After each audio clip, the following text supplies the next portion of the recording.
Okay. Good evening, everyone. Welcome to our panel discussion tonight, our Black Women Leaders panel.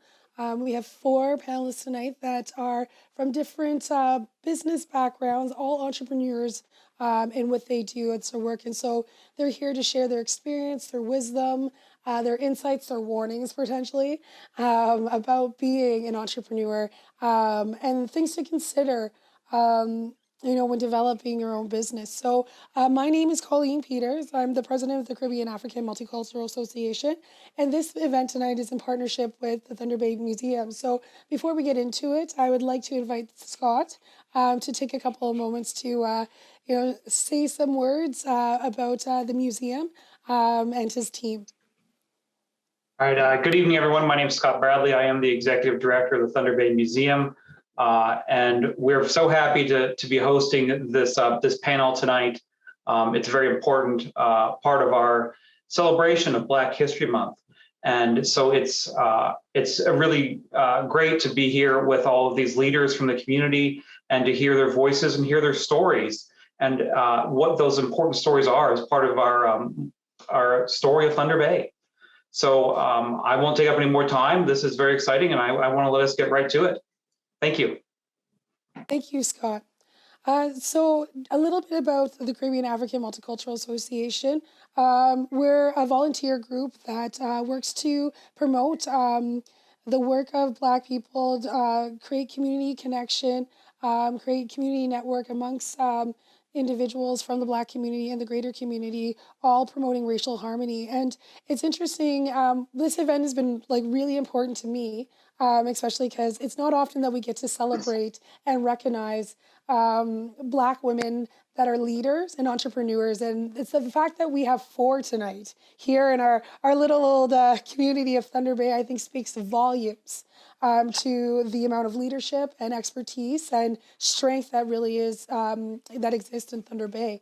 And also too, we have Black History Month as a recognition. And I think part of that too is we need that month to make sure that we do recognize the contribution that Black people have made to society. And so with that, we kind of get lost. And so I doubly love this opportunity to be able to not only celebrate Black history, but the contributions that these women are making directly to our community. So thank you, everyone, for joining us this evening.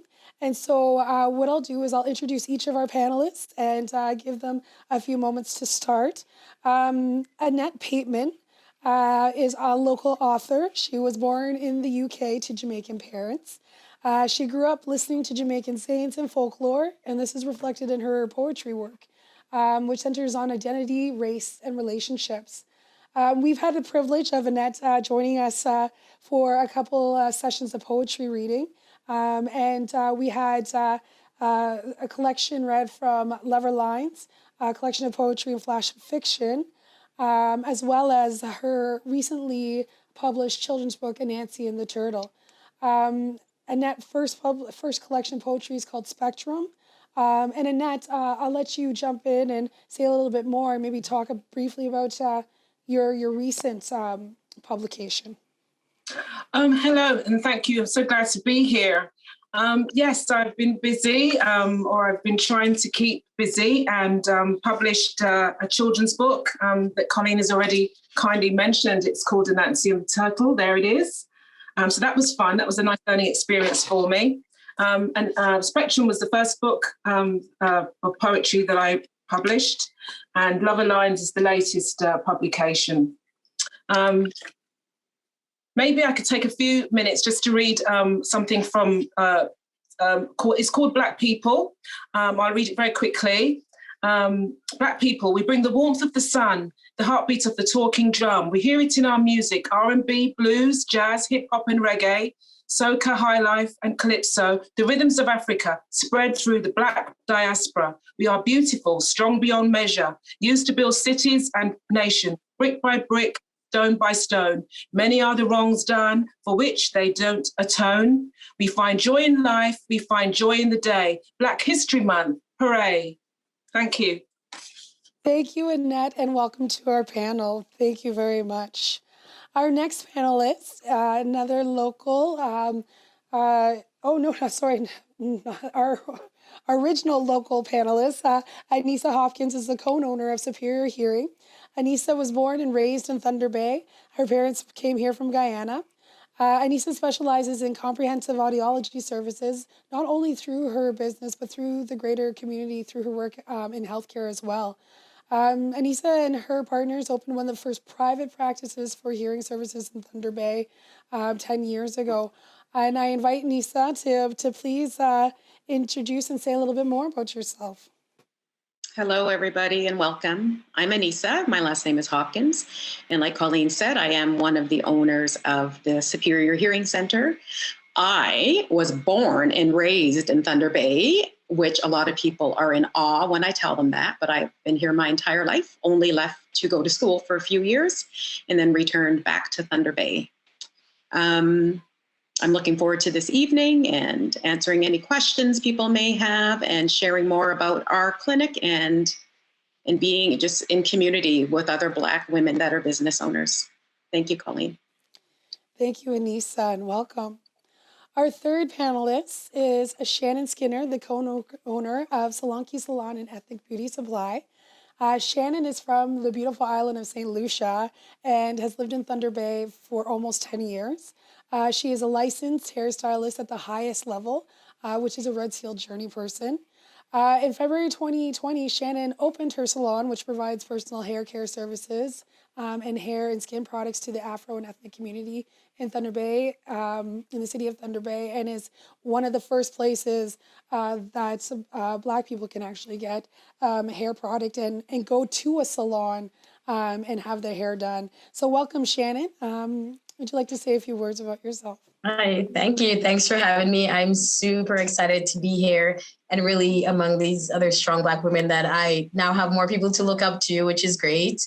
But just like Colleen said, my name is Shannon. I am from St. Lucia, lived in Thunder Bay for almost 10 years now. I love the city unconditionally, and I'm just happy to be here and to, bring something new to the city and to have my space for us to, share our experiences, stories, joy, and our hair care needs and stuff. So just happy to be here tonight and happy to be here with you women. So awesome. Thank you, Shannon.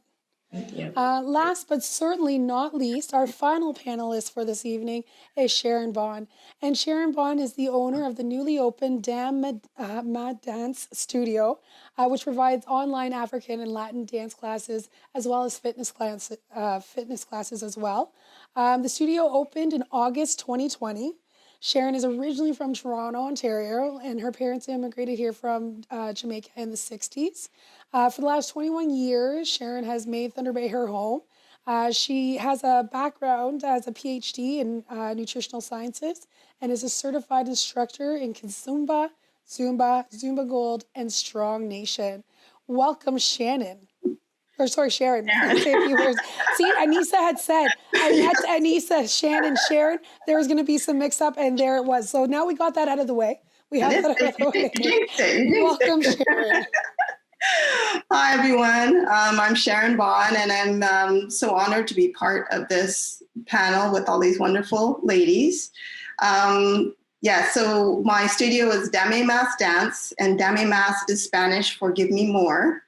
And I thought that was very appropriate for my dance studio, because when I first encountered dance, I guess 6 years ago now, I really loved it. And I just dove right in and started taking classes. And my first love and the first dance I learned was Kizomba, which is an African dance from Angola. And from there, I progressed to the different Latin dances. And then I decided, so what's funny is, even though I'm from Toronto, I actually learned to dance in Thunder Bay. And at a studio that's now closed, and I kind of was encouraged to start my own business because I started teaching at that studio. And when it closed, there was something missing for me, and I wanted to teach again. So I thought, well, I help manage that studio, I could probably start my own business. So here I am. and welcome, Sharon. So for those that are attending, these are our panelists for the evening. Again, my name's Colleen Peters. If you do have questions for the panelists, I do encourage you to use the chat function, the Q&A function, sorry, that's available for anyone attending. And I'll try to get your questions read out loud. You can send them to me directly as well if you're kind of nervous about public speaking over Zoom, but that's all good. So we'll get started talking with our panelists, and again, please feel free to use the Q&A. And so the next few questions that I have are to all panelists. So I don't know what order we should go in, but we'll try to we'll feel our energy and we'll go from there. And Sharon, you sort of touched on this a little bit when you were sharing information about us, but to the panel, our first question is, what was the driving force behind your decision to become an entrepreneur and open your own business? Well, the studio that I was involved in Thunder Bay had to close down due to personal reasons for the owner. And as I said, that left like an empty space in my heart, so to speak. I was doing some small group sessions in my home, teaching dance, and I had helped to manage the previous studio. So in January of last year, I really thought, I miss teaching so much. I want to be back in the studio, and I think I can do this. So the driving force was missing teaching other people my love for kizomba, salsa, bachata, and so that's what made me try and start my own dance studio. Excellent. So there was an open opportunity and a passion. So that was the driving force. And Shannon, how about for you? What was the major driving force behind your decision to open Salonki here? Well, for me, obviously moving in, as you guys know, moving to Thunder Bay from Toronto, one of the things that I realized soon was that there was no space in town or stores really where we had access to hair care products or just hair care needs in general. So obviously filling in that gap, I feel like it's just a simple luxury that we should all have. You know, looking around the city, there's over 40 hair salons in town, and, you know, everyone has access to, you know, if you're having a terrible day and you just want to get your hair washed, you know, everyone else has that simple luxury. So I really wanted to have a space that was safe and comfortable. Also, you know, as a Black woman walking into a space that, you know, I felt comfortable getting my hair done or having access to products.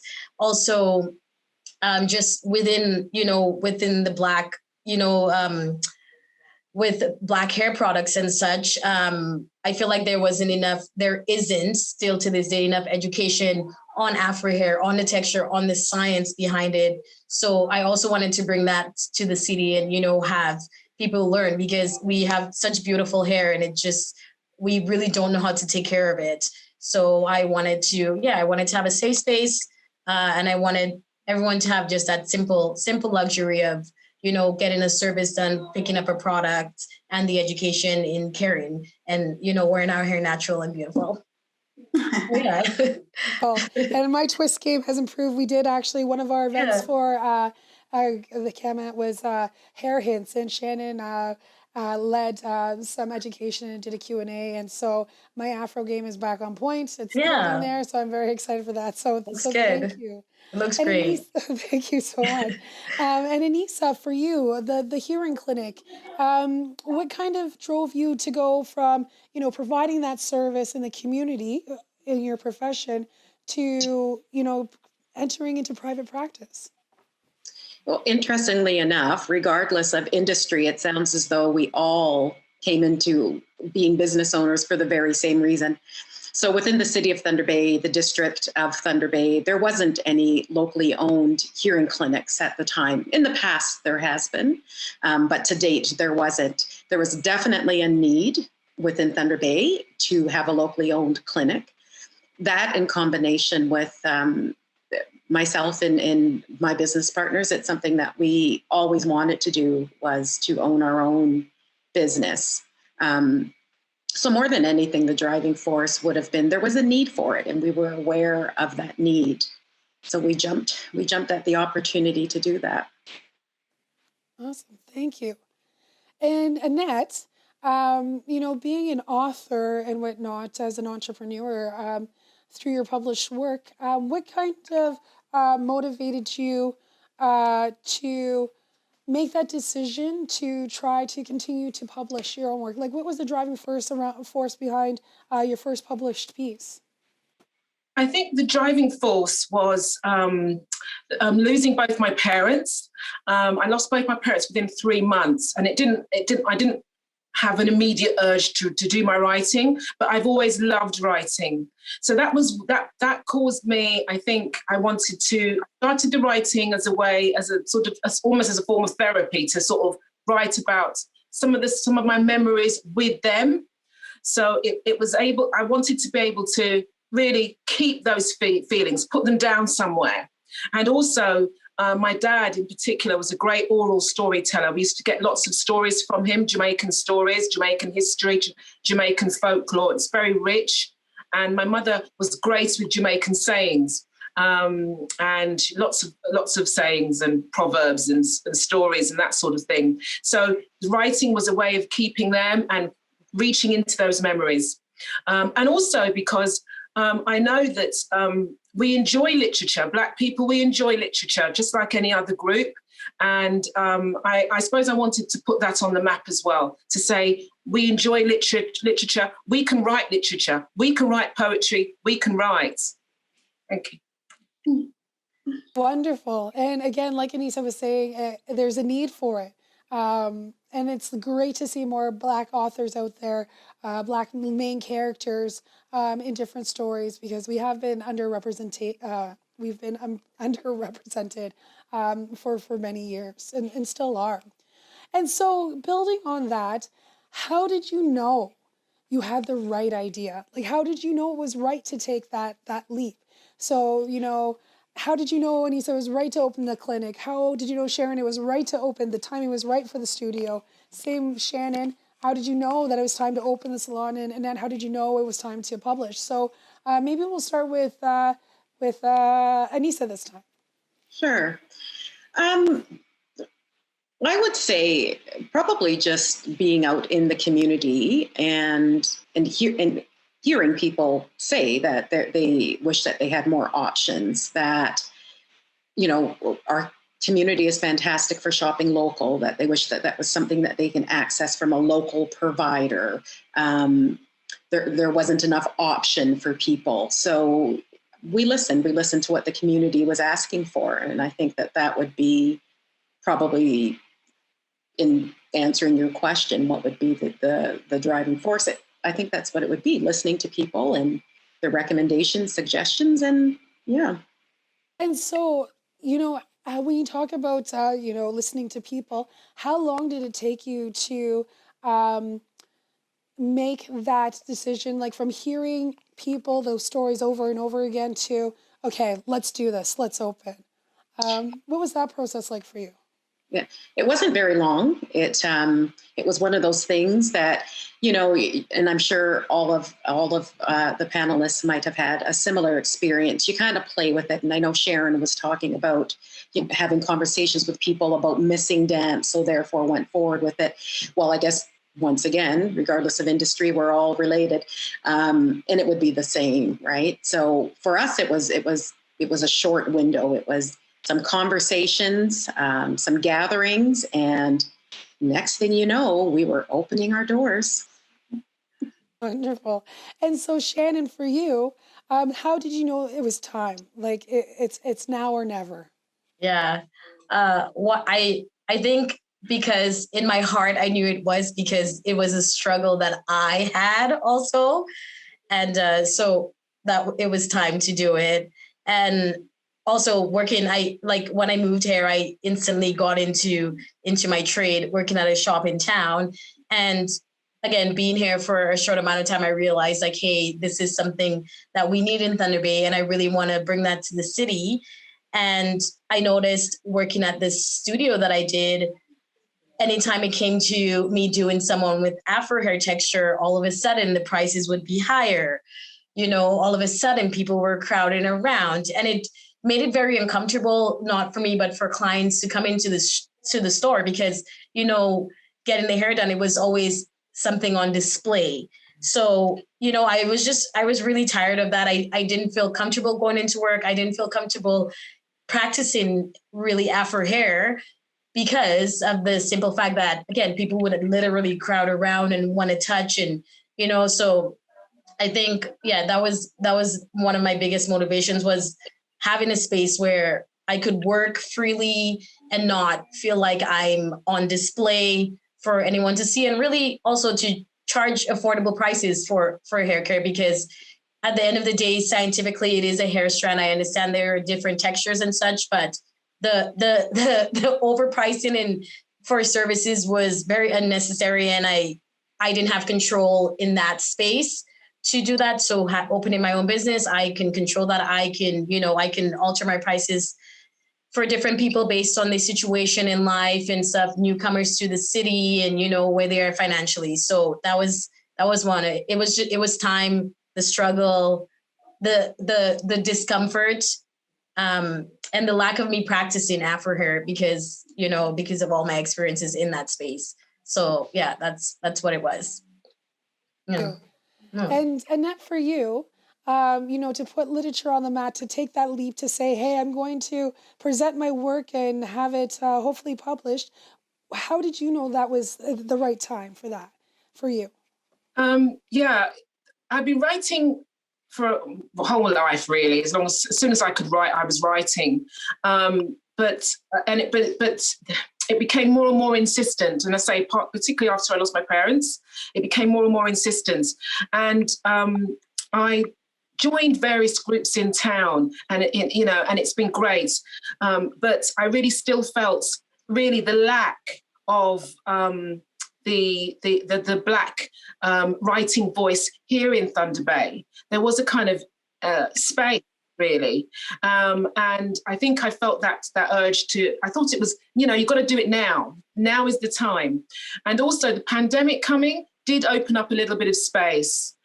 Job changes opened up a bit of space as well. So you think, well, I've got this space, let me use it. So I just dove in, haven't really looked back. Good, thank you. And speaking about the pandemic in space, Sharon, you opened your clinic a little bit almost in the heart of your studio almost in the heart of the pandemic. And so, yes, there was that miss of dance and that opportunity, but what really confirmed in these new times that you would take that chance to do your studio? Well, it was January of last year that I had the idea. I wanted to start my dance studio. And I wasn't, I heard rumblings of this coronavirus off in China. I never thought that it was going to affect us here. And I was actually looking for a physical space. And in March, I actually put in an offer to lease a place, but they rejected it in the Eaton Center building because they wanted me to take a much larger space for the location of the space. So someone was looking out for me there. So I initially thought I was going to open in April, and then the pandemic hit, and then I realized I'd have to transition from doing an in-person studio to online. So that required a whole bunch of different learning. My initial thought to open was really selfish. I wanted to dance, and I wanted to be around people dancing. And now here I am in a virtual space, but I also wanted to bring Kizomba to Thunder Bay. It was here. It started with the previous studio I was with. And when they closed, there was no one offering that dance in town. So I wanted to get more people interested in Kizomba, and a goal would be for Thunder Bay to become the Kizomba capital of the North, maybe one day. But so that was a driving force for me. Awesome, thank you. We actually have some questions that I'm going to read from some participants. So the first one, Sharon, this is to you. Can you talk a little bit more about how you offer your dance classes via Zoom? So I'm actually in the process of changing platforms right now, but people would sign up, create an account through my website, and they could either do a drop-in for a class, or they can choose to buy class pass, which is a little bit cheaper per class. And when they sign up, eventually they would get an email giving them a link to the Zoom meeting. And then we'd all meet together, and I would do the dance class that way. Awesome, thank you. And we'll make sure to, again, you can find information on Facebook through our website, and we'll make sure that we have the links posted throughout the evening. Another question, this one is for Annette.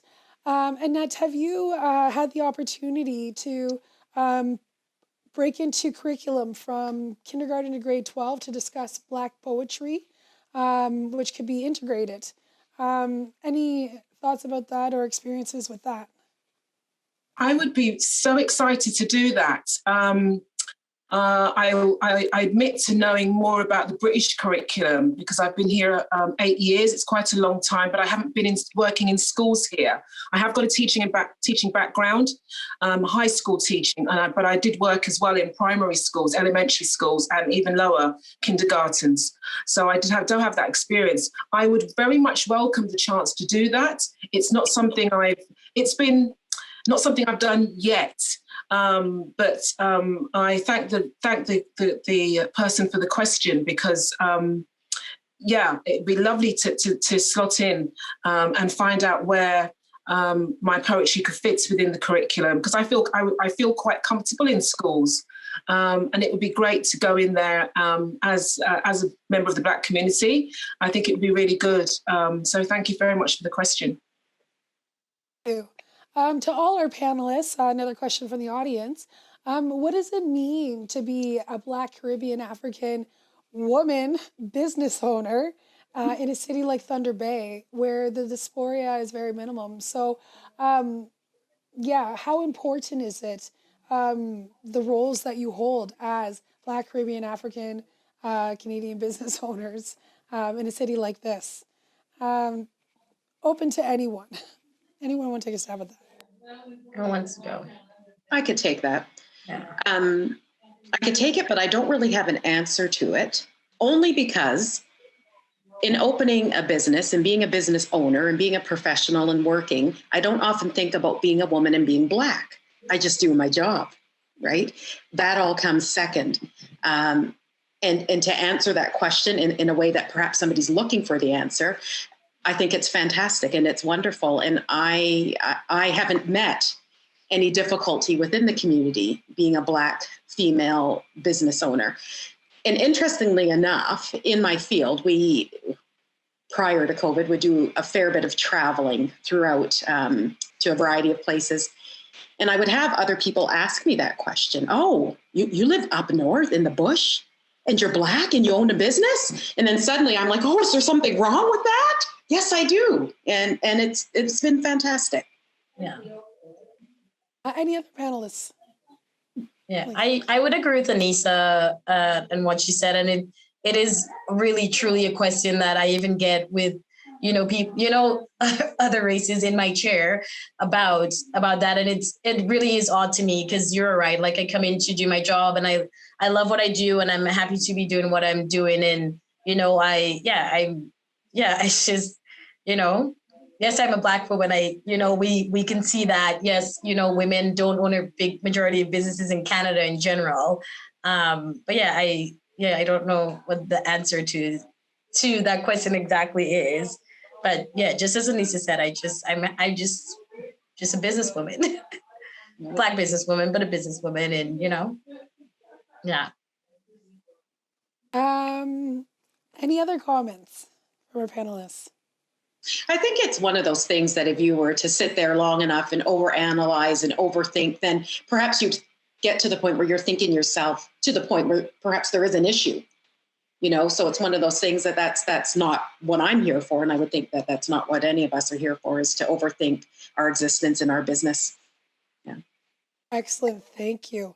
A couple other questions from our participants. Do you have assistance from any organizations, or sorry, did you have assistance from any organizations in starting your business? And if so, which were they? And then I'll ask the second question after that. Okay, I can take this one because I did. Well, firstly, I just a good thing to do with anything that I do. I always look on the government website and see what grants there are. I've done this since university, and I've got lots of grants and bursaries, a lot of grants that people don't apply for. But specifically, I did apply for a starter company grant with the CEDC here, which was super great. And it's a $5,000 grant. With the grant, the applications, it's very long, and you kind of have to go through and write a business plan and stuff, which actually works out for the best because, again, going into this, I didn't study business, so I just kind of started. And so it was good to go through that and prepare myself with doing the grant and such. And then I got a mentorship, which was also really amazing. So that was one of it. So the CEDC starter company grant or expansion grants, it's $5,000, but it goes a long way. I know Pero Women's Center also, they do help, and there are programs in place, one for women starting businesses specifically. I haven't gotten any grants from there, but because I really haven't applied, but they definitely help quite a bit with those. And those are just two of them. There's quite a few different grants and bursaries that are available if you're looking for some kind of financial assistance with investing or starting a business. Awesome. And any other experience with or assistance from organizations and startup from our panelists? Yeah, I'd like to say that as a poet or author, if you like, I have received some grants I have received a grant from the Ontario Arts Council, and it's been very, very helpful. And also I've received a grant from the City of Thunder Bay for, and that's these are not huge grants, but I've been very grateful for them. And they have been to basically, they have allowed me to expand my writing, to do a bit of space for research, because often with writing, you have to, get some information put in there, think about the information, then hopefully you can create something with that information. So you need to do research. And so the grants gave me some space. The Ontario Arts Council grants gave me some space. Again, you can go to their website, and they do lots of different types of grants. They do ones that are directed for people in Northern Ontario. They do a skills and training grant. So if you want to develop a skill, whether it be writing, whether it be dance, or visual arts. So they do those things. They do grants for people with who are deaf and with disabilities.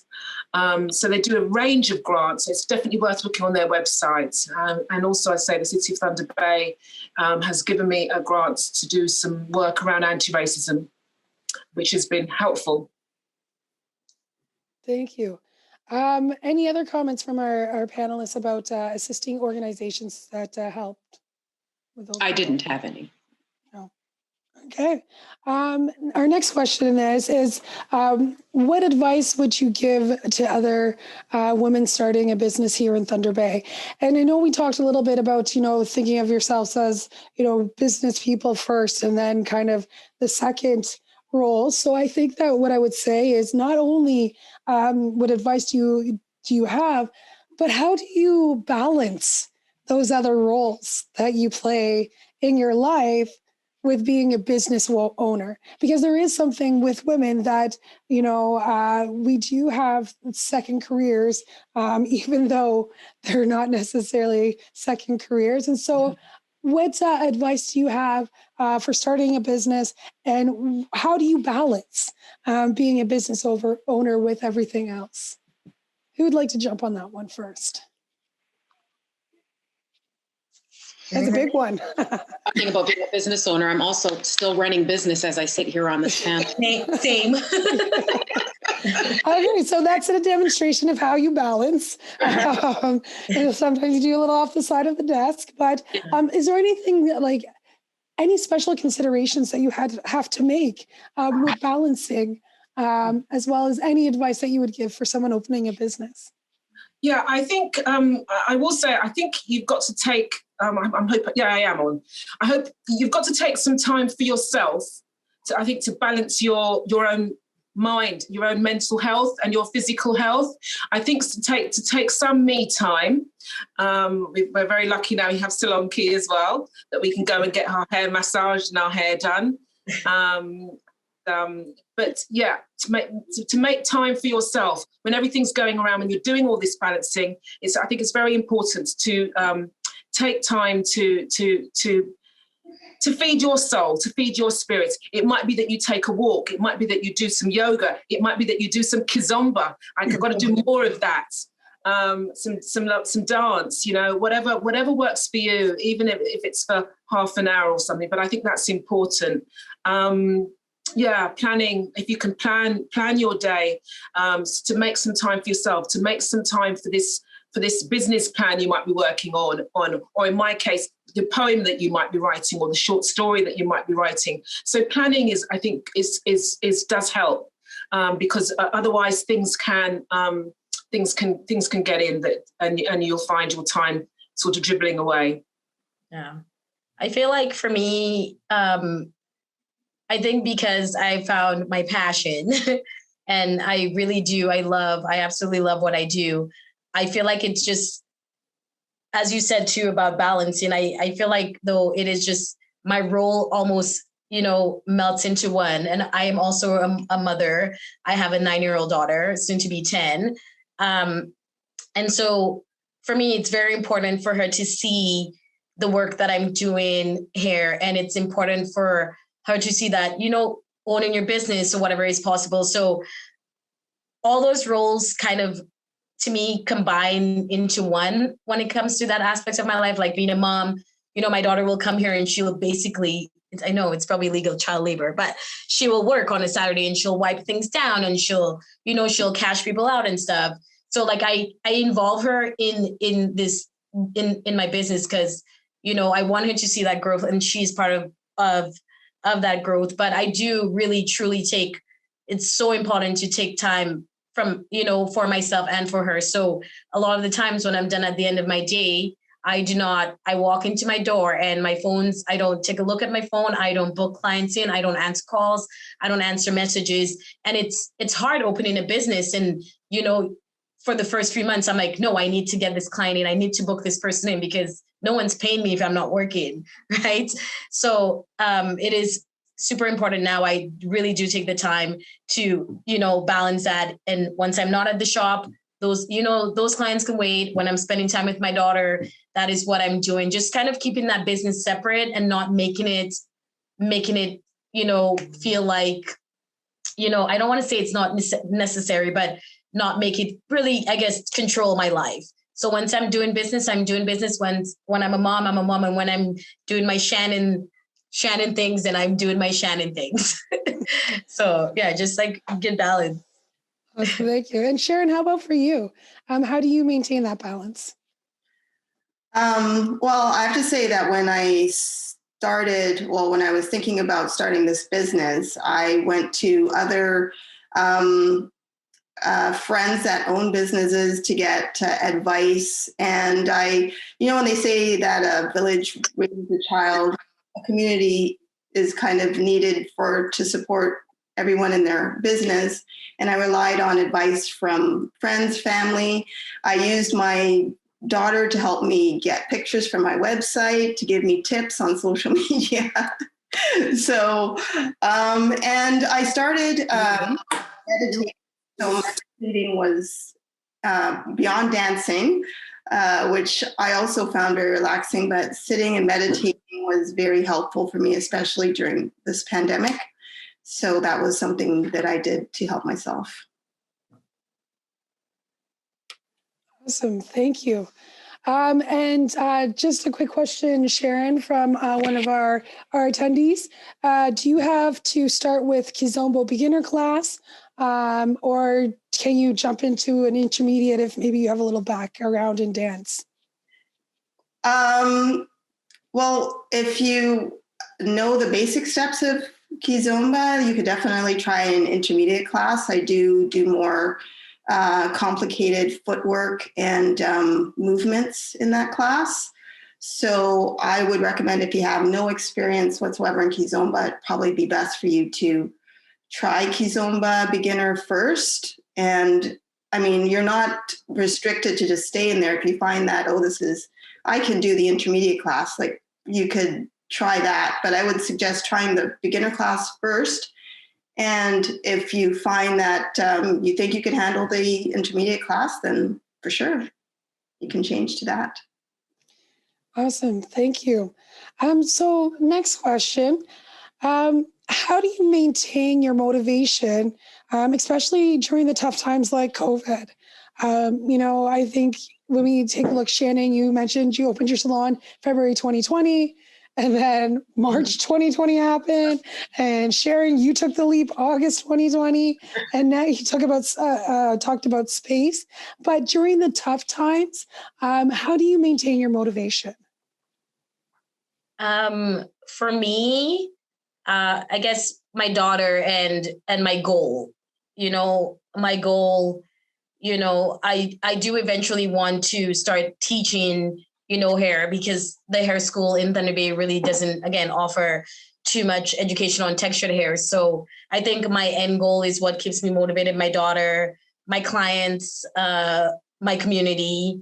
And I kind of look at it in the sense that, if we didn't have bad days or hard times, how can we enjoy a great day? How could we really know that feeling of a great day if we don't have bad ones? So anytime, AKA COVID, and, all the struggles and having to shut down a month after I opened, that thought really generally, I kind of live by it, and I stay motivated from that. Just, how can I enjoy my great days? And if I don't know how a bad day feels. So that's Thank you. And so any of our other panelists, during the tough times, how do you maintain your motivation? Well, for me is just seeing the joy on my clients' faces when they've done a class and they enjoyed it so much and they thank me. It's just, I get a very good feeling from that. And I guess before that even started, my classes, I guess I kept myself motivated and just pushing myself to learn new things. I guess that's it. And so, Annette, for you during the tough times, how are you staying motivated? The pandemic has meant that so many things have gone online, as you know. And one of the things that's gone online is writing conferences, writing workshops, and they're often free. Not always, but a lot of them are free. The Festival of Literary Diversity, which takes on a wide range of spectrum of people. That is usually, that's in Toronto, based in Toronto. And last year, basically, I paid for myself to go. I saved up and went up there, flew up there. This time, I could just log on and it was free. Obviously, you can give a donation. So when you've heard those rather wonderful writers speak, it is rather motivating. There's some very inspirational talks on that. So that is motivating. Also, I do keep in touch with family in the UK. So I find my community, I find very, very motivating, and my family also, because they'll say, keep going. If you say, I'm feeling a bit, I don't want to, they'll say, no, got to keep going, keep going. And also, what Shannon was saying when she was saying about the goals that you have. I do have some goals, and they are a sort of twinkling star at the moment, sort of a way up there, but they kind of twinkle every now and then. They keep beckoning to me, well, don't forget me, So I've got, you've got that goal. The goal always helps. Excellent. Thank you. And Okay. Anissa, for you, how do you maintain your motivation during those tough times? Especially with COVID and everything. So. Yeah. Let me first of all apologize. We had a bit of a computer glitch, but we're back on now. I think, Annette, what you were saying about networking and community, that's a big thing. Staying connected to people. And I think above all, knowing that this too shall pass. This, keep your eye on the prize. Take this time as your practice time. What things do you want to do to improve your business, improve your service, make things somewhat different, as in offering things online that you never thought that you would, right? For Sharon, the entire dance studio is online now. So, it's one of those things that for us and for the people at Superior Hearing, we believe that this will end eventually. And networking and community is a big thing. Stay connected. Excellent. Thank you. What are some of the mistakes that potentially you wish you could have avoided when going down, if any, when going forward in becoming an entrepreneur, opening your own business, kind of jumping out there solo to continue your passion? Is there anything that you maybe wish you had done, hadn't have done? If you could take back, in that essence, I guess really, if there's anything that you wish you could have avoided, what would it have been? Well, for me, when I was looking for an online management software to make my in-person business a lot easier to manage. And I kind of got caught up in signing on to something too soon because they had the carrot of it's 50% off and it's going to end. So if you don't sign up now. And so I kind of, thinking I was going to start in April, I thought, well, okay, a few months of having this software without any income should be okay. And then that went to more like 8 months. So now I would say just don't rush into a deal if you're not ready for it, even though it looks like it's really good. Just wait. And that's one issue. Yeah, I agree with that. Also, just doing your due diligence with everything, because really starting, you're really excited and you're like, hey, I'm finally doing this. So, you do bypass so many little things. And for me personally, as I said, I don't have a business background. So I just have my background with my trade. So definitely doing lots of research, really taking the time out, and I don't know, for anyone that's listening, one thing that I definitely kind of did not, do a lot of research on at first was, with CRA and what your responsibilities as a business is very important. And, obviously we get excited whenever things get bypassed, but yeah, doing your due diligence, doing proper research when it comes to every aspect of your business, reaching out to other business women, asking questions. If you're not sure about something, get a second opinion. There's a lot of information out there, and just really try to access it. So I guess one of my mistakes was sometimes not doing the research until it was too late and find out, oh, hey, these are my responsibilities. I didn't know. So yeah, that would be one of my things. But again, my mistakes got me here today. So it's a tough one to say that, there's any regrets, but due diligence in what your responsibilities are as a business. But when you open a business, it's one of those things you talk about your background. Well, my background's in communicative disorders. It isn't in marketing. It isn't in finance, but you quickly realize that you need to become somewhat of an expert in all those areas, or at least have a ton of awareness, because without the awareness, that's where things can happen, right? Thank you. And so kind of building on that, if you could go back and give yourself any piece of advice, if you could go back, what might you say to yourself when you're starting this journey? Can I take? Yeah, for me as a writer, poet, I would have said, go for it earlier. I would have done it earlier. I would have done it before. I would have all this writing that I had sort of in my bottom drawer, I would have got it out there by now. So I would have started my journey earlier. But one of the main things I think I would have done is to get a mentor. I would have found somebody to, because that was the thing, I wouldn't have had, when I was young, I wouldn't have had a mentor. But to find somebody who's trod the road, it might have meant maybe writing letters or emailing or whatever. But I would have found myself a mentor, and I think that would have been a great help. Thank you. Anyone else would like to respond? Sorry, repeat the question. If you could go back and give yourself any sort of piece of advice, before starting this journey, is there anything you would tell yourself or that advice you would give? I think I would tell myself to just let things go and not dwell too much on too many things. I think sometimes we have expectations of people and even the system. We have all these expectations that are necessarily not going to be met. And just let it go and just keep on moving, trying to just keep figuring out what needs to be done and kind of just first things first. You get to this step, it might not have gone or is happening the way you wanted to, do your research, look at other outlets. Yeah, just let things go and, don't let your expectations get the best of you in your journey. And I would say the same. And similar to Annette, when Annette mentioned that she wishes she would have started earlier, and I would certainly say the same thing.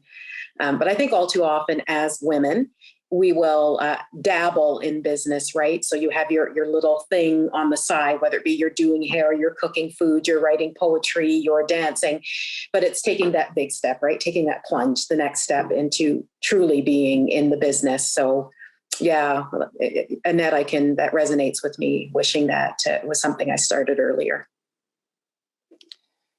Thank you. And so kind of building on that, how do you handle adversity and doubt? And especially, when there's uncertain times, and talking about you had the kind of common, with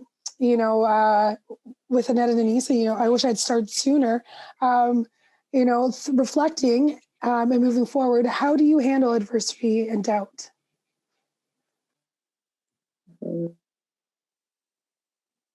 I think for me, writing is such a powerful, personal journey.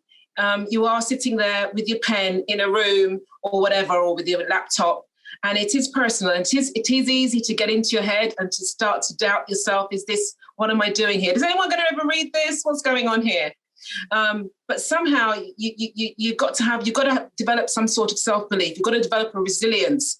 And for me, again, I say that my community, I would watch the television. I would read the great writers, the Toni Morrisons, the Alice Walkers, and dream. I really would dream a lot, the Maya Angelou's. And also knowing, as I said, that there is some space. There's some space out there for more Black voices. I think we need to bring our stories out. So knowing that helped me to get over these doubts. And I just thought, just go for it. Community and networking and things. Yeah. Awesome. And anyone else, would they like to kind of respond in handling adversity or doubt? I think for me, obviously, I feel like, and really growing up, and we see it all the time, like when, as women, but also as Black women, these, like what I've accomplished today did not seem like it was a possibility for me coming from the Caribbean, moving here. You know what I mean? Like I would never have dreamt that. But I think the older I get, and really being true to myself, I, as a woman, like women, we're so strong. We bring life into this world. We keep the world going. So, all the moments that, I have doubt or I doubt myself in everything. As I said, I'm a mom now. I'm like, wow, I have this beautiful daughter. She's so amazing. I know she's going to do big things. And, I'm changing, the world a small bit at a time. So, that keeps me motivated. Just being a woman, like women, we're so strong. We're so strong, and we can do lots. It's scary. So that is for me how I kind of handle doubting myself. It's that you're a woman and you're strong. Yeah. And I think that to know that you're not alone is another thing for every one person that's out there doubting themselves. They have plenty of company. So, yeah. Excellent. Thank you. A question from our audience, our participants. With your entrepreneurship in mind, what's everyone's must-have for 2021? And I don't know if that's open. So when I hear that question, I think, what do you need to, propel your business forward for 2021? Or what do we need from your business for 2021? And so I'd like to open it up to anyone. To flatten the curve. That's what we all need. Yeah, so you're not having an event without addressing it. But in 2021, what's the must-have? I guess community, which I feel like I do have. I want more. I want more community. I want more. And I mean, obviously, COVID definitely, prevents that from happening right now. For my daughter, even, like, she's mixed, and I want her to have more of an Afro community. I want her to do more things. And really, with what you guys were doing for Black History Month, it was so great. I know I missed some of the things, but we did the story time and she was so fascinated. I think community, more community stuff. And so 2021, I want to see, hopefully by the summer, if this is all over, like maybe a reggae fest at the marina. I don't know. Ooh, nice. Like a soca fest. That's what I want to see, more of those things for 2021. And I'm really excited, Sharon, because I did not know about your dance classes and stuff. So I'm definitely going to be participating and taking advantage of that. Great. Thank you. Wonderful. Yeah, I would love to grow the dance community in Thunder Bay. We have a great community here already, but just to expand it, that would be a wish for me for 2021. I think for myself, it would be the ongoing community support, and for people who are watching right now, and to remember to shop local, to access local services. I think that for 2021, I'd love to see that. Thank you. And Annette, for you, 2021, what's your must-have? Yeah, I've heard such great answers. I think the word community, yes, to have community support it means such a lot for local people, for us, to know that people are happy to have you there and want to hear more from you. For me, I would love that, people to buy my books here and abroad, because I've got my British links as well. It's a great feeling, and yeah, it'd be lovely to grow a little nucleus of Black writers or of writers. But I'm in some great writing groups. But literature is so important. Writing is so important. Poetry is so important. So more of that would be lovely. The Reggae Fest idea, yes, bring it on with some of Sharon's dancing as well. Yeah. Wonderful. And that's awesome. Can I give you a goal, Annette, for 2021? I think that it would be nice to see you in the schools. Yeah, that was such a great question and such an amazing idea. My mind is like, it's amazing. I love that. Whoever has that question. What's awesome is that there has been a couple suggestions about community and supporting local. And so, yes, Annette, you in the schools for 2021. And then one of our attendees mentioned, how do we get City Line to get here to do a segment on Black hair and education? Right? And now dance and what does it mean, like this booming Black business community in the Great White North of Thunder Bay, right? As they say. So thank you. And also kind of talking about, the must-haves and whatnot. What's been your biggest success so far? And how do you, what is your definition of success for you? Right? Because we can't really rely on what's told to us. We have to define it for ourselves.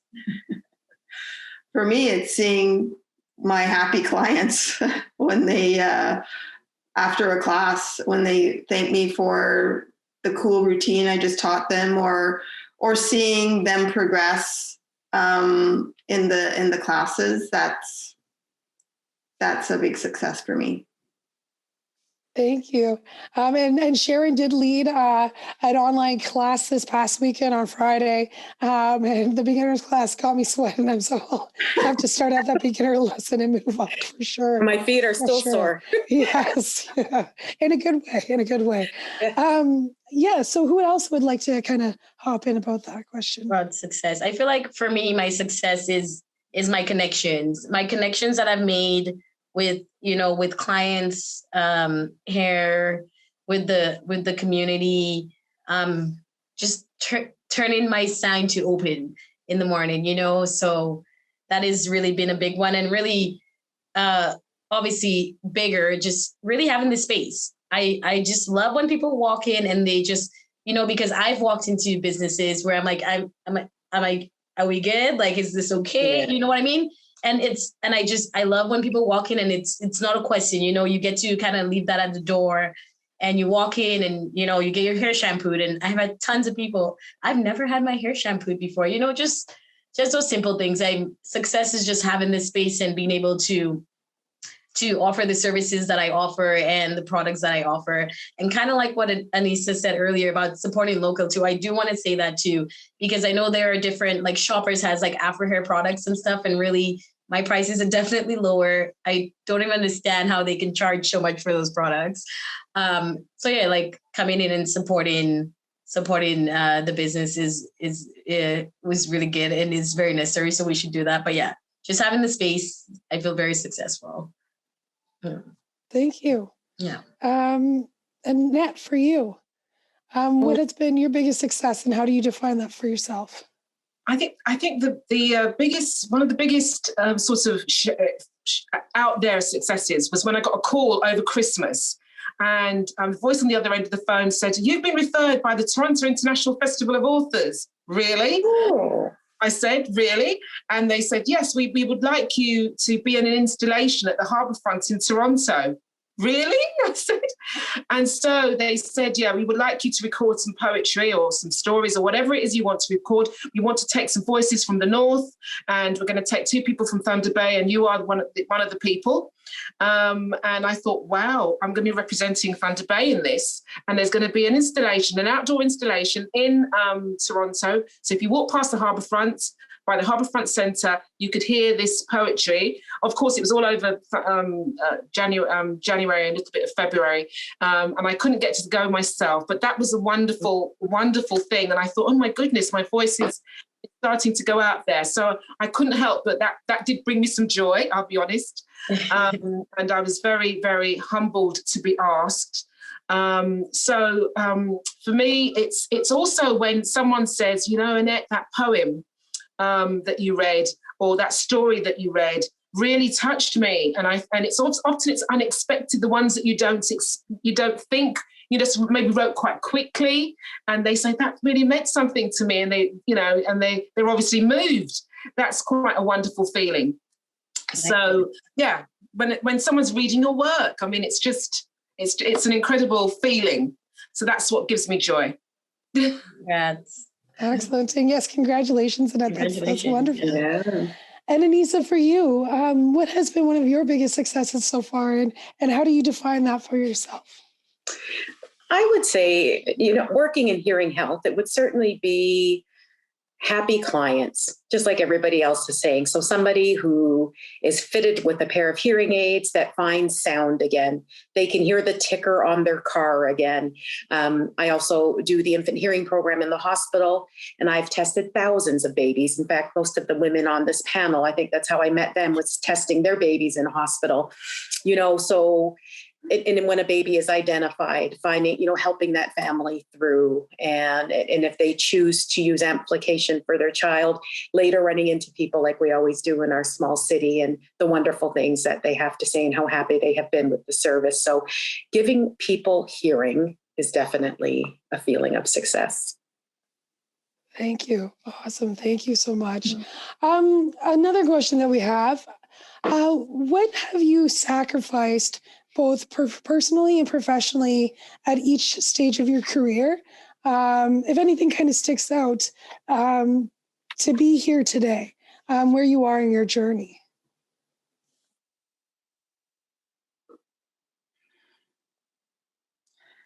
Well, for me, I mean, starting your own business takes a lot of time. So the time commitment to learn everything that you need to learn, like Anissa was saying, you have to be able to do social media. You have to be able to know about finances. You have to market yourself. It's like all that time spent in developing your business. I mean, it's to grow your business, but you have to sacrifice some time elsewhere for that. And my business is not full-time. I do have another job that I do because I wouldn't be able to survive just on my dance business at the moment. Hopefully I can transition into it full-time, but right now it's a part-time job, but it's taking a lot of time just learning all the stuff I need to learn about running a business. And like Shannon, I didn't have a business background. My background was science. So it's been a steep learning curve to do my own business. Thank you. Thank you. Other panelists, Shannon. Oh, okay. I guess really in the very beginning, trying to save money and funds to open my business, because as I said, it was not even a year I was here. I'm like, okay, I need to do something. This is crazy. So I guess like for a while when my daughter was younger, I had two jobs, and then I went to school and I was married. So I feel like I sacrificed a lot of time at that stage to get to where I am today. So that was my beginning. Right now, I feel like I sacrifice a lot of myself. I think a lot of the times what, I do realize with what I do take on a lot of people's energies and a lot of the stories and stuff, because really this place is, we connect, right? It's doing hair is not just about doing hair for me. It's really about connecting and making those connections with people. And really we're like, hairstylists, we're like psychologists in a sense. So I sacrifice a lot of myself with really taking on a lot of energy and a lot of, I don't want to, stress is not the right word. I don't know what the word that I could use to describe. And I'm happy to do it, but I definitely feel like I sacrifice a lot of myself in the sense when I leave here, sometimes I'm very worn out. But I'm happy to do it. And like we talked about earlier, then really taking time out for myself and balancing it out. So yeah, I sacrifice some of my duties in a sense, which I do not regret at all early on with my daughter, and now just myself in, a little bit of a social life, I guess. But yeah, it's all worth it. Thank you. Yeah. Anissa, for you. I have a list of sacrifices. So I was working in public health. And I worked for the Thunder Bay District Health Unit for 16 years. So in the beginning, you give up a biweekly paycheck.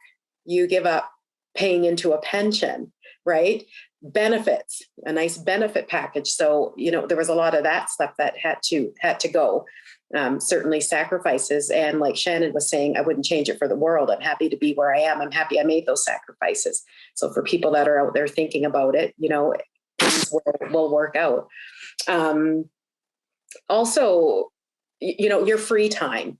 I was doing this on the phone, because there's always things that you still have to do. So you do have to give up some of that time with family, time with friends, your weekends, your holidays. When you're a business owner and you travel, well, suddenly nobody's there to run your business, right? So it's all those sacrifices. But once again, there are things that we do, and I have a great team and a very supportive team at Superior Hearing, and I'm incredibly thankful for them. So it creates some balance in having a good support system in that sense. Thank you. And Annette, for you, to take that leap and to start to, get your work published and be on your journey? What kind of sacrifices, personally and professionally, have you had to make along the way? Yeah, I think that people have touched on lots of different things. Someone said social life.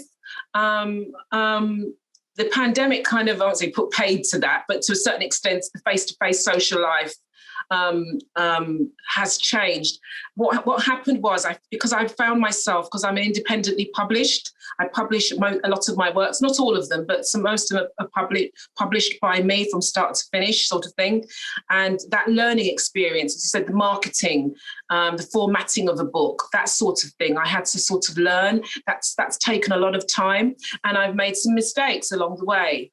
So the time taken to do that has meant that maybe the time spent that I would spend on social media greeting a friend or having a little chit chat, that time has been, I can't do that because I'm learning how to format the book, or I'm learning to market the book, or I'm putting myself out there. So some social things have gone by the wayside, and most people have understood it, but sometimes most people have understood it, but occasionally you'll maybe meet the other person who will say, oh, I haven't heard from you. Why haven't I heard from you? So sometimes you have to balance that. And I think Anissa was very straight and mentioned a paycheck. Sometimes, in my case, there was a change of job. So, and I've got more time, but with having more time, maybe less of the paycheck, that I used to have. But I don't regret that. And someone else said that I don't regret that at all, because it's given me the space to devote, and I needed to devote that time. There isn't any way, there's no shortcut really. You have to devote a certain amount of time to what you're doing. So yeah, it's been good. That's been good. Excellent, thank you. And just so I just wanted to let people know that we're approaching the 9 o'clock hour and whatnot, and I actually don't even know what time this event goes to. I'm just going to be honest. Like, I saw a start time, but I figured that it was 7:30 to 9. And so for any of our attendees, please, if you have any questions, please use the Q&A function for our panelists. But don't worry, panelists, I've got more questions for you because we do have more time. And so my next question is, where do you see yourself, or where do you hope to see yourself in the next 5 years, next 10 years?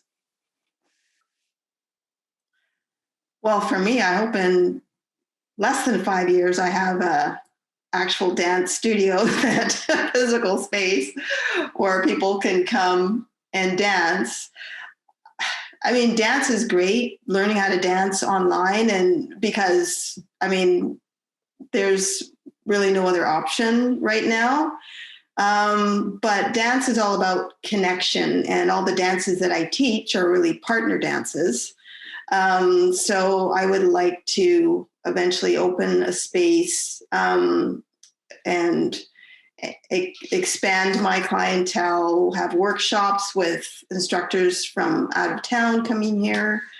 It would be great to partner with maybe an owner of a bar or something and have like kizomba nights or salsa nights or whatever in town.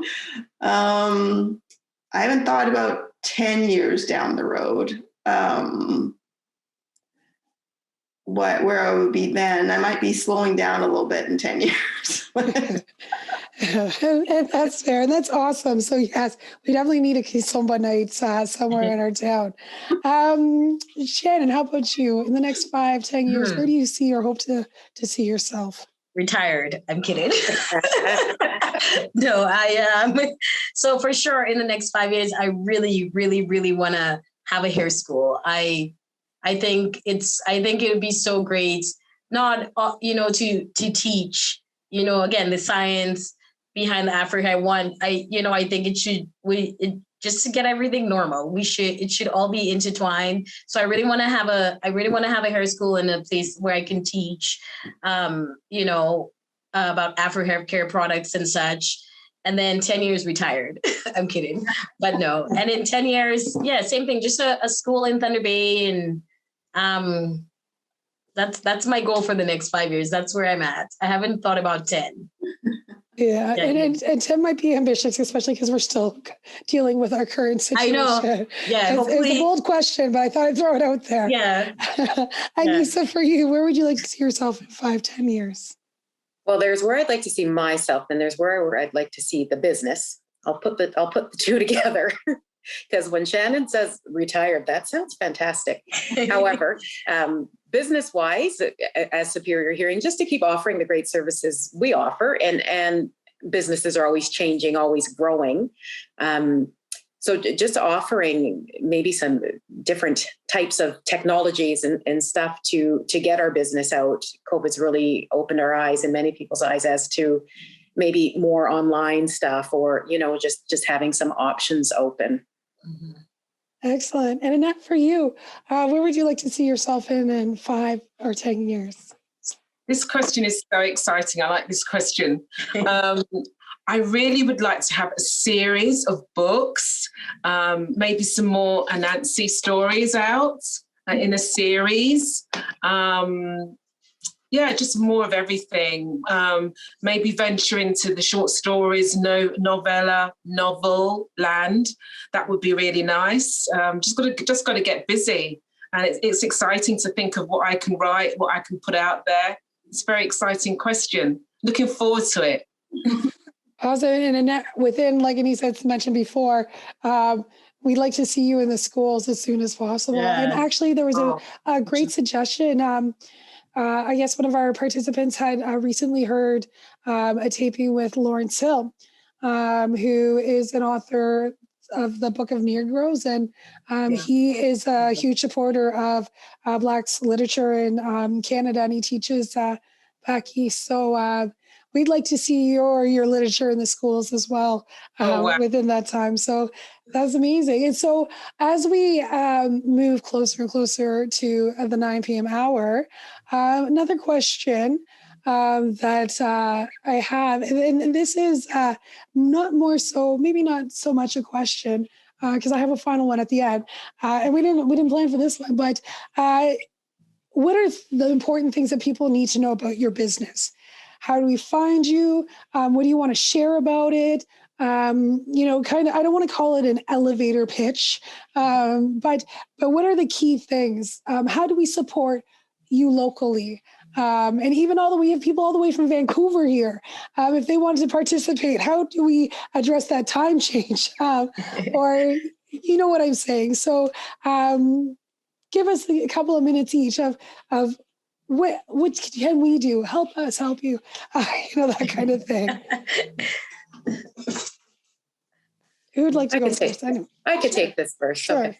I would say, once again, I'm going to go back to local. So above all, support local, whether it be a clothing store, a restaurant, a hair shop, a dance school, an author, an audiology clinic, a physiotherapy clinic. Shop local. So when it comes time for your hearing health needs, and people from Vancouver, I might assume that perhaps your family in Thunder Bay. So that would be the biggest message I have. That is crucial, and it is very, very important. And I think we see that now more than ever. And at Superior Hearing, we offer comprehensive audiology services, hearing aids, hearing testing, as well as, like I said, a big part of what I do is infant hearing. So just access that local service, please, please. Thank you. Sharon, what do we need to know? How do we get involved? Well, right now, my business is geared towards women, but because I'm doing ladies styling, I found that in my first session, most of my clients were women, and so I thought I would focus on women this session. That doesn't mean that men couldn't attend to do ladies styling. But I also offer fitness classes. I offer Zumba, which is it's dance fitness. So you're doing moves to Latin, African, and world rhythms. And then there's Zumba Gold, which is more of a low impact kind of fitness. And then Strong Nation doesn't really have any dance at all. It's just more hardcore, like squats and lunges and that kind of thing. So I do offer fitness classes, and I offer dance classes in Kizomba, beginner and intermediate, in salsa, beginner and intermediate, and in bachata, which I'm starting now, which is a dance from Dominican Republic, and just beginner level right now. So you can join all my classes through my website, and yeah, hope to see you there. Yes, and so Sharon, just a quick question. Do you do any pre-recorded classes, or is everything live? Right now, I only have my Zumba fitness pre-recorded. I'm working on my other fitness classes being pre-recorded. As for dance, I don't have any pre-recorded right now. I am working on having some online courses so that are pre-recorded that you can do at your own time. So that is something that I'm working on, but I don't have that ready right now. Excellent. Thank you. Thank you for that. And Shannon, how do we, so you are in a physical space. Yeah. You can't get your hair done online, but I can learn. Yeah. And my Afro game is getting stronger. But how do we support your business? Well, kind of like Anancy said, like supporting local and stuff. And really, I try to tell people, these big, when people walk in, I can really customize. I can give you, I can give you a suggestion based on your hair type and stuff. So obviously it's really easy. And I know we all, it's easy to just go to Shoppers and to Chatters and to those big companies, but it's nice to support, like your local smaller businesses. So yeah, I don't mind if you just stop in to ask questions. Obviously COVID, being aware of that and stuff, but yeah, supporting the local business and stuff. And my really goal is to now, I really don't like doing the online videos, but kind of putting out more content there on different styling and stuff. So I'm going to be doing that. And once we get back to normal, I'm going to be having classes for, just free classes, for dads and moms and, kids, mixed kids and, parents that maybe don't necessarily know how to style Afro hair and stuff. So I'm going to be doing this, but yeah, supporting local, kind of checking in, come here first, because I'm here for you. I want to connect, yeah. Shannon, can I add something to you? I think that absolutely what I would want to add. So there's big box, but then we also have like a lot, and not that we want to take away from supporting those people who are in their house braiding hair, but people need to remember you took that plunge. You opened up a shop for us. So let's support you because you did that. Yeah. Thank you very much, Anissa. Yeah. Thank you. And Annette, what do we need to know? How do we support your works? How do we purchase your work? Okay, thank you very much for the space to talk about the works. I think what Anissa, what Shannon said, what Sharon said is, do shop local. My works, most of them are, to be honest, are available on Amazon. And Annette Pateman, and it will bring up my books. So please, if you buy my books, most of them are available on Kindle as well. So you don't have to necessarily, it's a little bit cheaper to get things on Kindle. If you've got the Kindle, obviously, but so obviously get the books if you can. But for me, one of the biggest things would be if you share, or if you said to someone, I've read this poem, I've read this short story, or by Anancy and the Turtle, it's by a local author. And so, share and talk about the books, What I would also, the message has dropped about going into the schools. And what I would say is, I am here as an author, contact me. And, obviously I've got an email and so on. So, do contact me. And if you would like me to come into your school, or if you'd like me to come and give a talk, and I can do things online. I've had to learn to do that. I've had to learn to put out quite a few videos. Please share them. I think that's what I'd say. So Annette Pateman on Amazon will bring up my work. Thank you so much. Excellent. Thank you. Thank you, Annette. Thank you, Anissa. Thank you, Sharon. Thank you, Shannon. Thank you, all of you, for being part of the panel discussion tonight, sharing your experience. we've had some comments about tonight being very informative and educational, being an inspiration. Just congratulations from one of our participants to all of you amazing women for carrying under these tough circumstances, and continuing on. And again, I want to thank you for volunteering your time to be part of this. And so there has been information posted in the chat, the different contacts for each of the businesses and individuals here tonight. Again, my name is Colleen Peters, and I'm from CAMAT, the Caribbean African Multicultural Association. And I want to thank everyone for taking the time to be part of this event during Black History Month, to recognize the contributions, not just historically, but currently, that Black people are making to our community here locally in Thunder Bay and across Canada. And we do have more events coming up. You can check out our event calendar, camatnetwork.com. I believe we have Building Wakanda, a financial workshop happening tomorrow. We've got an African cooking class happening Thursday, our virtual fashion show happening Friday, and then to close out Black History Month, Saturday night, we've got a live dance party with DJ Big D, and then Sunday, we're going to hit the hills, lockdown and weather permitting, and do some sledding with our youth. So for more information, again, please look at our website.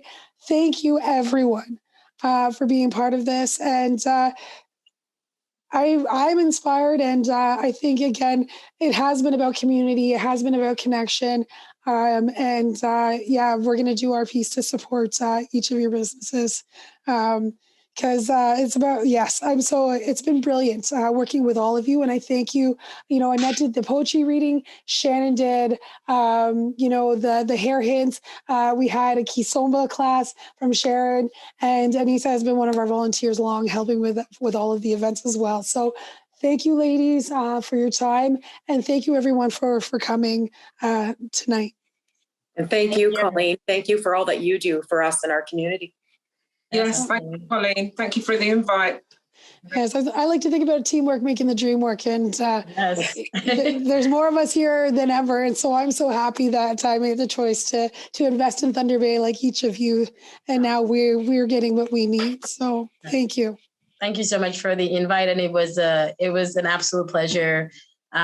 Learning about some of you that I don't know, and I'm excited.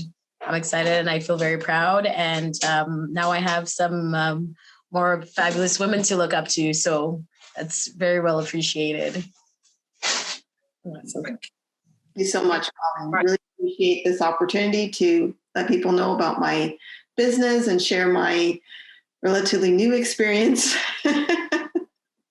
Yes. And speaking of that too, I want to thank the Thunder Bay Museum for hosting the platform, for partnering with us in their webinar series, for partnering us last year when we did a few events and bringing up a history exhibit.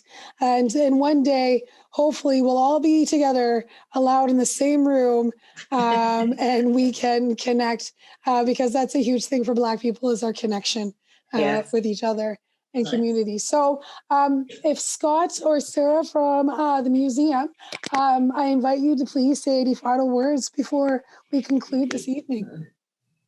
Well, I want to thank all of you for participating again. That filter is not looking good. Hang on. I'm just going to make that go away. Okay. So thank you all for participating in tonight's panel. Really appreciate your time and your great words. I learned a lot about all of you. And, I want to say from the museum, some of you talked about being very new to the business world or new to Thunder Bay, and kind of being very humble about how important you are. And I want to say that the Thunder Bay Museum, when we've looked through our collection, and we were looking at this month all last year, and we went, we don't have much in the collection that's related to Black history in Thunder Bay. And that's a problem. And we're going to work on fixing it. So my request and challenge to all of you is, if you want to think about donating things related to your business and your life and your personal history in Thunder Bay, think about making that donation to the museum. And I'll be reaching out afterwards to each of you to kind of talk about that and see if we can preserve part of your story as part of the history of Thunder Bay. Wow, nice. Wow. That's amazing. Thank you. That's really amazing. Yes. Thank you, Scott. Yeah. And thank you, Scott, again to you and your team, to Sarah, who set this up, and support. As soon as we can get to the museum, we're going to get to the museum. And again, thank you to our panelists, our participants. I really hope that everyone has a very nice night, because it's not frigid cold anymore, but Yes. hopefully it stays that way. And I hope to see everyone very soon. So thank you. Thanks. Thank you, Queen. Bye, guys. Have a good night. Good night. Panelists.